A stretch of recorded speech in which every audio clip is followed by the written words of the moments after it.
চাউলত শিলগুটি আৰু মাটি বালি ওলাইছে। খাব নোৱাৰি নেকি? খাব নোৱাৰি, এইটোতো গাহৰিয়ে নাখায় বোলো মই আৰু সেইটোকে কৈ আৰু থোৱাই আছিলে।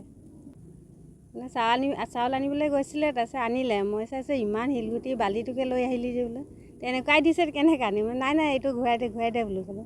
খাবতো নোৱাৰি ন ঘৰত সেইবোৰ, সেইকাৰণে আৰু থৈ দিলে আৰু থৈ দিলে কি কৰিবি। চৰকাৰক কি ক'ম আৰু, ভালকৈ দিব লাগে মানুহবোৰক চাউলবোৰ, এনেকুৱাতে খাব নোৱাৰি ন। সেইবোৰ অকণমান চোৱা চিতি কৰিব লাগে। এইবোৰ মানুহবোৰক দিবতো ভালকৈ দিলে ভাল হয় আৰু সেইবোৰে ক'ম আৰু। আমাৰ গাঁওখনৰ নাম বোকাহলা, বাইলং গাঁও বুলি পৰে। আমি চাউল হালদিবাৰী সমবায় সমিতিৰ পৰা পাওঁ।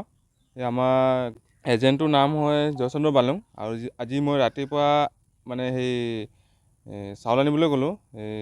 চাউল আনিবলৈ যাওঁতে গৈ কিনে মানে ধৰি লওক চালোঁ আৰু চাই কিনে দেখিছোঁ যে চাউলটো ইয়াত নাই দেখোন, আৰু এইখিনিয়ে চাউল আছে বুলি ক'লে দোকানীজনে।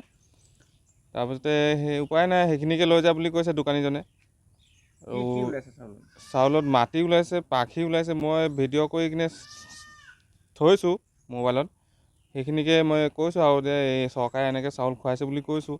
তাৰপৰা কৈছে দোকানীজনে যে চৰকাৰে খোৱা নাই, এইটো গুদামৰ পৰাই আহিছে বুলি এনেকৈ কৈছে।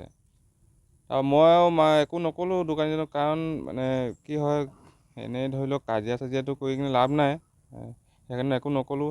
মই 5 কেজি আহে, আমাৰ 10 কেজি আছিলে, কিন্তু 5 কেজি মানে ফিংগাৰপ্ৰিণ্টৰ পৰা কাট খালে। চাউলটো মানে খাব নোৱাৰি। চাউলটো মানে মানুহজনীক ঘূৰাই দে বুলি ক'লে, কিন্তু মই আকৌ মানে ধৰি লওক চলাই দিওঁ বুলি কিনে কৰিলোঁ। তাৰপিছতে ক'ত নহয়ে দেখোন। তাৰপৰা মানুহজনীয়ে আকৌ ক'লে যে নাই সেইটো ঠাইক নহয়। এজেণ্টেতো গুদামৰ পৰা আহিছে বুলি কৈছে, আৰু এইখিনি আছে এনেকৈ ক'লে আৰু।